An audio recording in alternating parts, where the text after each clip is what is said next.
Olá, meus queridos amigos inscritos e membros do canal Spook Houses, Casas Assombradas. Aqui é o Tio Spook, vulgo Rodrigo vulgo Tio Spook, e hoje trago a vocês mais um podcast, mais um ensinamento, um aprendizado, mais uma aula para vocês, tomando como base um livro, uma citação, uma obra, um artigo científico que nós achamos interessantes trazer para elucidar todo o contexto do canal.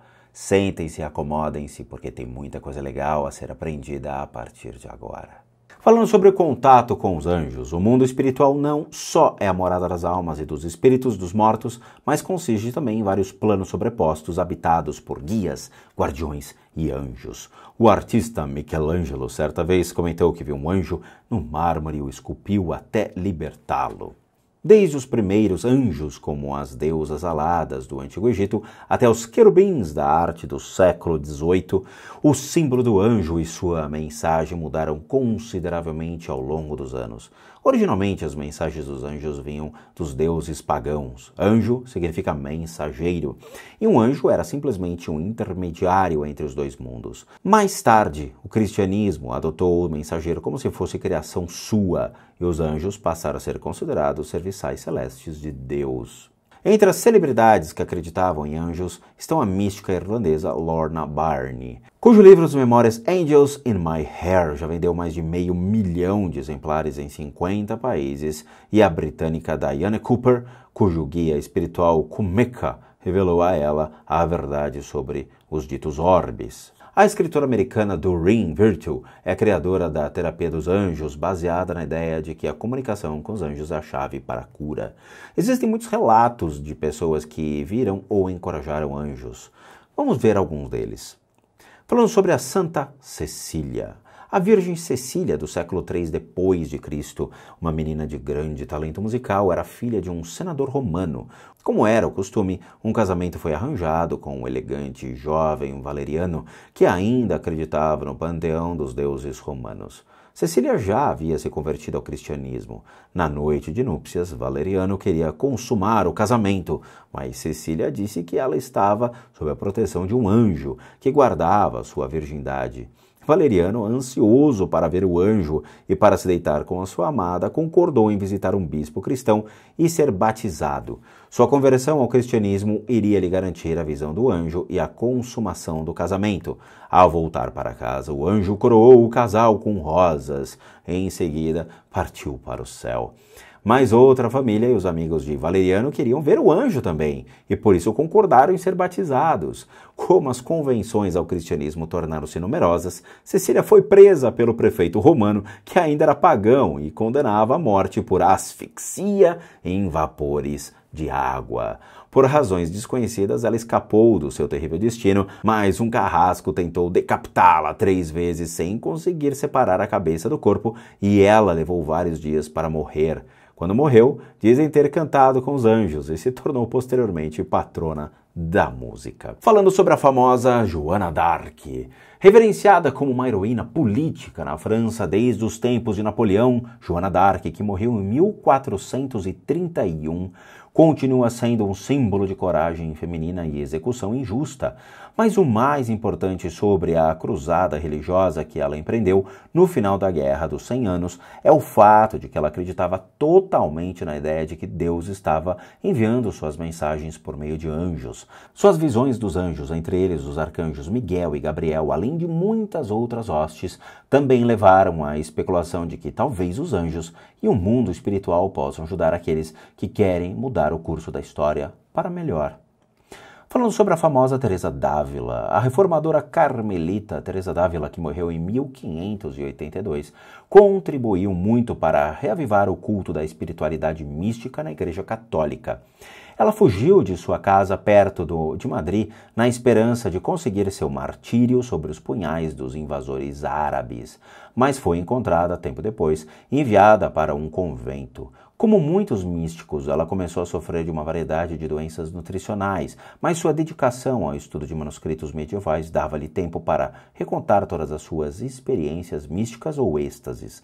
Ela descreveu que viu um anjo perto dela. Ele não era alto, mas era muito bonito e tinha uma longa lança de ouro, cuja ponta estava em chamas. O anjo enfincou a lança em seu coração e, quando retirou a ponta incandescente, ela se sentiu como se estivesse removendo com ela suas entranhas, mas deixando-a inflamada com um grande amor a Deus. Falando sobre o famoso Emanuel Swedenborg, que morreu em 1772, um cientista do século XVIII que se tornou místico, afirmava ter escrito a maior parte dos seus livros sob a orientação dos anjos. Uma dessas obras, The Delights of Wisdom Pertaining to Conjugal Love, está cheio de longos diálogos com anjos sobre a sabedoria do amor, incluindo alusões ocultas à transcendência mística através da união sexual.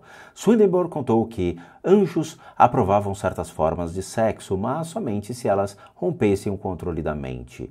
Ele também descreveu extensivamente sobre a vida após a morte, com base no que acreditava serem suas próprias experiências reais no mundo dos anjos, alegando que esse mundo era de muitas maneiras muito semelhante ao mundo terreno.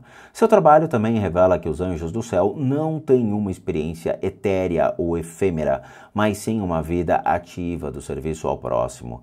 Elas muitas vezes dormem, comem, amam, respiram, falam, leem, trabalham, brincam e prestam culto.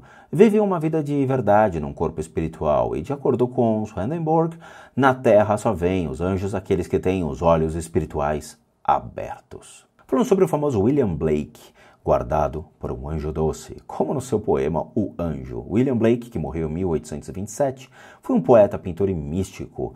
Desde uma idade bem precoce, discutia suas visões e comunicações com seres celestiais. Ele via anjos, tanto em sua mente quanto nos campos. Contou ao pai, quando criança, que viu uma árvore cheia de anjos, asas angelicais brilhando, salpicando cada galho como estrelas. Seus pais batiam nele por causa de suas fantasias, mas os arcanjos lhe davam coragem e apoio para produzir sua arte e escrita. Os anjos gostavam de suas obras. Muitos pensaram que Blake era louco, inclusive o poeta William Wordsworth, mas as pinturas de Blake o mostram sob uma nova luz, uma vez que Satanás foi descrito como o anjo do Apocalipse. As representações de anjos feitas por Blake são espirituais e inusitadas. Os anjos não são apenas seres espirituais, mas cheios de falhas humanas também. Falando sobre Rudolf Steiner, o místico escritor austríaco Rudolf Steiner, que morreu em 1925, começou a sua carreira espiritual na sociedade teosófica e acabou desenvolvendo seu próprio sistema de crenças, conhecido como antroposofia.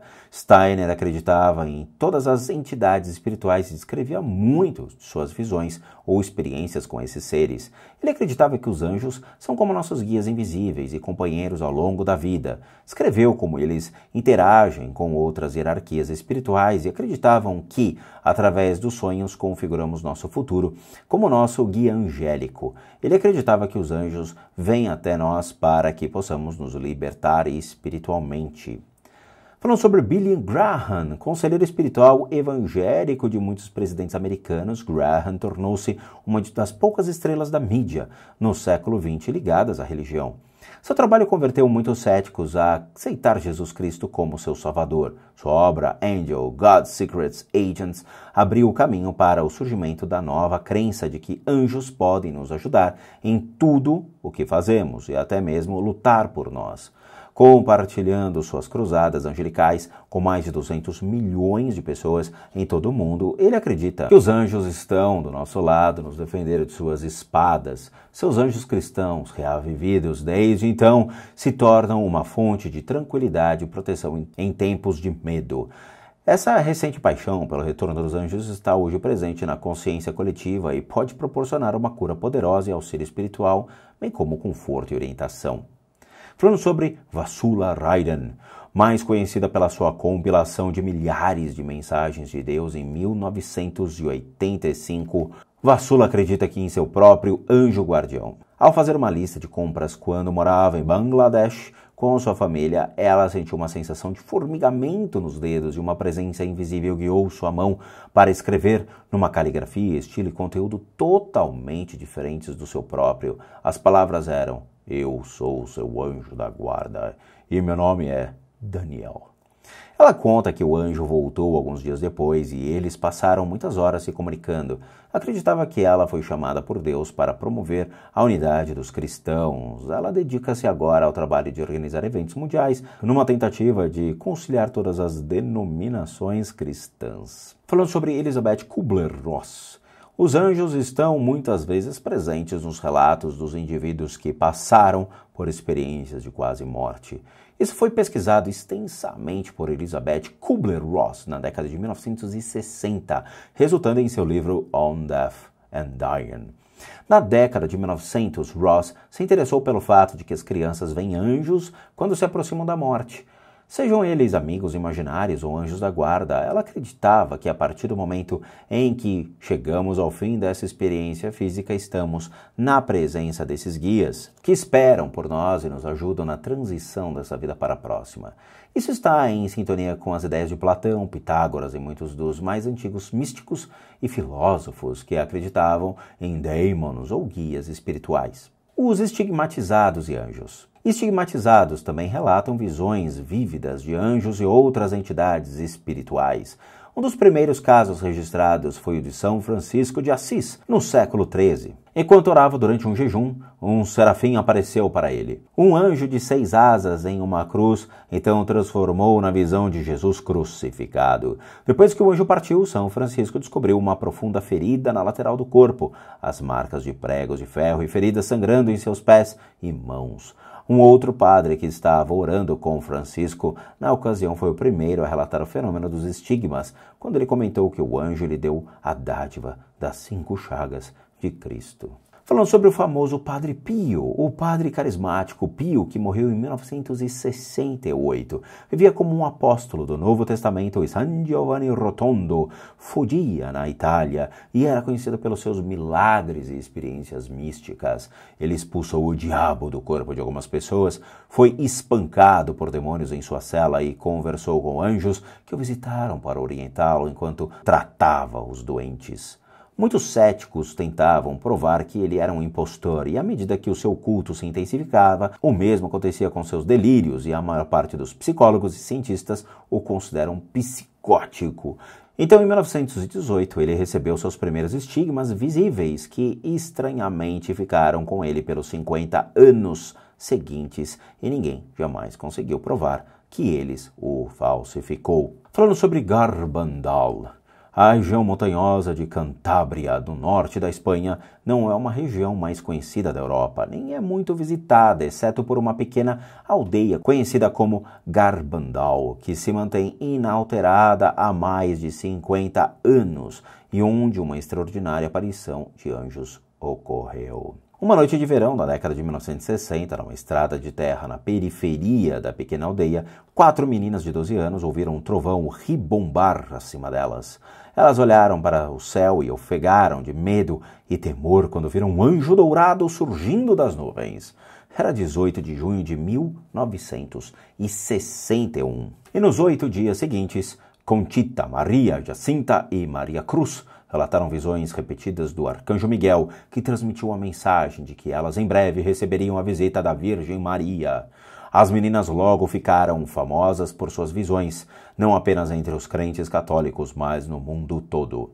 Logo após a visita do arcanjo, a Virgem Maria apareceu como Nossa Senhora do Carmo, padroeira da Ordem Carmelita.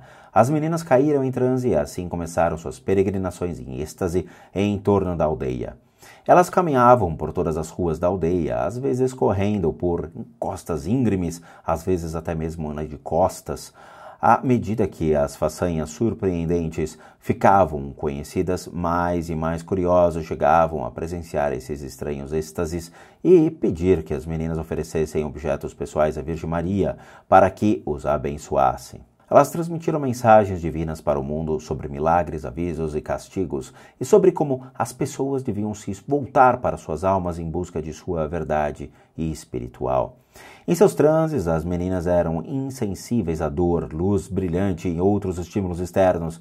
Embora muitos céticos tentassem provar que tudo era uma fraude, eles pareciam realmente extasiadas com suas visões sobrenaturais. Perto da aldeia há uma colina íngreme onde ficava um grupo de 9 pinheiros. Foi ali que um anjo com um cálice dourado disse às meninas que iria lhes ministrar a sagrada comunhão e que elas deveriam contar isso ao mundo para que todos pudessem testemunhar o milagre.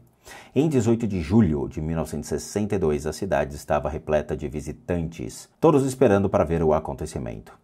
À meia-noite, Conchita entrou em transe e caiu de joelhos no meio da multidão. Lâmpadas e tochas incendiram sobre ela, flashes espocaram. Em várias revistas, livros e websites pode-se ver uma foto tirada de um antigo vídeo de uma hóstia que aparece na boca aberta de Conchita, supostamente colocada lá por um anjo.